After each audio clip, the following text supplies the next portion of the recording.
Welcome students. राजनीति विज्ञान की कक्षा में आप लोगों का स्वागत है। आज राजनीति विज्ञान के अंतर्गत हम नए टॉपिक का अध्ययन करेंगे। राजनीति विज्ञान का अंतः अनुशासनात्मक दृष्टिकोण और राजनीति विज्ञान का अन्य समाज विज्ञानों के साथ संबंध। राजनीति विज्ञान का जो अंतः अनुशासनात्मक जो उपागम है वह राजनीति विज्ञान को अन्य समाज विज्ञानों के साथ जोड़कर पढ़ने के रूप में हमें मालूम होता है। क्योंकि जैसे अगर सीधा सीधा हम कहें कि अंतः अनुशासन का क्या अर्थ है, अंतः अनुशासन या इंटरडिसिप्लिनरी का क्या अर्थ है, इसका जो तात्पर्य है कि यहाँ पर एक विषय को अनुशासन कहा गया है और अंतः अनुशासन मतलब अंतर विषयक अध्ययन, अर्थात राजनीति विज्ञान का हम अंतर विषयक अध्ययन के रूप में अन्य समाज विज्ञानों के साथ क्या संबंध है, आज उसकी हम अध्ययन करेंगे। क्योंकि जैसा कि हम जानते हैं कि मानव है, मानव एक जो विवेकशील प्राणी है, सामाजिक प्राणी है और यह अनेक प्रकार की गतिविधियां करता है। राजनीतिक है, सामाजिक है, आर्थिक है, धार्मिक है, सांस्कृतिक है। तो अनेक प्रकार की गतिविधियां करने के कारण मानव का जो अध्ययन है वह भी केवल राजनीतिक पक्ष का नहीं होकर बहुदृष्टिकोणीय अध्ययन है। अर्थात अगर वह मान लो अगर कोई व्यापार कर रहा है, कहीं पर श्रम कर रहा है या कोई वो अन्य कार्य कर रहा है आर्थिक संबंधी, तो उसका अध्ययन हम आर्थिक दृष्टिकोण से करेंगे। अगर वह वोट देने जा रहा है या राजनीति का कार्य कर रहा है तो उसका अध्ययन राजनीतिक अध्ययन के रूप में करेंगे। या किसी सांस्कृतिक समारोह में है, धार्मिक आयोजन कर रहा है, उसका अध्ययन हम सांस्कृतिक रूप से करेंगे। अर्थात मेरा कहने का तात्पर्य कि अंतः अनुशासनात्मक दृष्टिकोण का तात्पर्य है कि राजनीति विज्ञान का अध्ययन दूसरे विषयों के अध्ययन के साथ सामूहिक रूप से करना।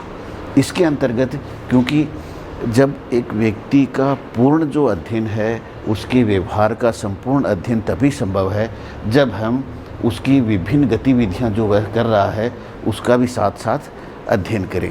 इसलिए ऐसा माना गया है कि जैसे समाज विज्ञान है तो ऐसा माना गया है कि जो ये समाज विज्ञान क्या है, एक ऐसा वटवृक्ष है और इस समाज विज्ञान का जो वटवृक्ष है इसकी विभिन्न प्रकार की क्या हैं, ये शाखाएं हैं। कि अर्थात ये विभिन्न प्रकार की जो शाखाएं हैं जिसमें राजनीति विज्ञान, समाज शास्त्र, इतिहास, अर्थशास्त्र, मनोविज्ञान, दर्शन शास्त्र, इस प्रकार की जो ये है जो वटवृक्ष है जो समाज विज्ञान का, यह अन्य जो विषय हैं उन समस्त का जो अध्ययन है वह एकाग्रता के रूप से या एकात्मक रूप से करता है। अर्थात एक के साथ जो दूसरा अध्ययन है राजनीति विज्ञान का, उसमें कि जैसे राजनीति विज्ञान और इतिहास है, राजनीति विज्ञान और समाजशास्त्र है, राजनीति विज्ञान और भूगोल है या राजनीति विज्ञान समाज शास्त्र है, तो जब एक दूसरे के साथ अध्ययन करते हैं तो उसका ये मतलब नहीं है कि दूसरे अध्ययन का वह कुछ उधार ले रहा है। अर्थात उसका तात्पर्य यह है कि दूसरे अध्ययन की जो विषय सामग्री है उसको राजनीति विज्ञानी आत्मसात कर रहे हैं। इसलिए राजनीति विज्ञान के अंतः अनुशासनात्मक दृष्टिकोण के अध्ययन में हमें इतना समझना है कि राजनीति विज्ञान का अगर समग्र रूप से हमें समझना है तो अकेले में अध्ययन किया जाना संभव नहीं है। इसे अन्य विषयों के साथ आत्मसात कर अध्ययन किया जा सकता है। क्योंकि जब हम प्राचीन समय में देखते हैं कि जैसे अरस्तु का ग्रंथ था पॉलिटिक्स, तो पॉलिटिक्स न केवल अकेला राजनीति विज्ञान का ग्रंथ था बल्कि यह समस्त तत्कालीन समय में जो सामाजिक व्यवस्था थी या जो अन्य व्यवस्था, आर्थिक व्यवस्था थी, उन सबको शामिल किया गया था। या फिर माने हम कि कौटिल्य का जो अर्थशास्त्र था, जो ग्रंथ है अर्थशास्त्र, तो इस अर्थशास्त्र में भी क्या था, ये केवल न केवल राजनीति का ग्रंथ था बल्कि इसमें अन्य जो कि आन्वीक्षिकी, त्रयी, वार्ता, दंड नीति, अर्थात समस्त प्रकार की विद्याओं का अध्ययन कौटिल्य के अर्थशास्त्र में भी था। इसलिए राजनीति प्राचीन समय में क्या राजनीति विज्ञान का समग्र रूप से अध्ययन किया जा रहा था जो इन ग्रंथों में। लेकिन 18वीं शताब्दी के अंतिम समय में 19वीं शताब्दी के प्रारंभ में अलग अलग रूप से अध्ययन को प्रमुखता दी जाने लगी। जैसे समाज शास्त्र का अध्ययन अलग रूप से होने लग गया, दर्शन शास्त्र का अलग रूप से होने लग गया, उसी प्रकार राजनीति विज्ञान का अध्ययन किया जाने लग गया। लेकिन व्यवहारवादी क्रांति के पश्चात 1945 के बाद द्वितीय विश्व युद्ध के पश्चात राजनीति विज्ञान में या समाज विज्ञान में हम कहें कि अंतः अनुशासनात्मक दृष्टिकोण है, वह दृष्टिकोण ज़्यादा पुराने जो दृष्टिकोण के आधार पर ज़्यादा जोर से उभर कर हमारे सामने आता है कि राजनीति विज्ञान का अंतः अनुशासनात्मक दृष्टिकोण व्यवहारवादी क्रांति के बाद बहुत ज़्यादा फ्लोरिश हुआ और सभी का, राजनीति विज्ञान हो या इतिहास हो या समाज विज्ञान हो, सभी का जो अध्ययन है वह एक अंतर विषयक अध्ययन के आधार पर किया जाने लग गया, जिसमें एक विषय की अध्ययन सामग्री का उपयोग दूसरे विषय की अध्ययन सामग्री में किया जाने लग गया।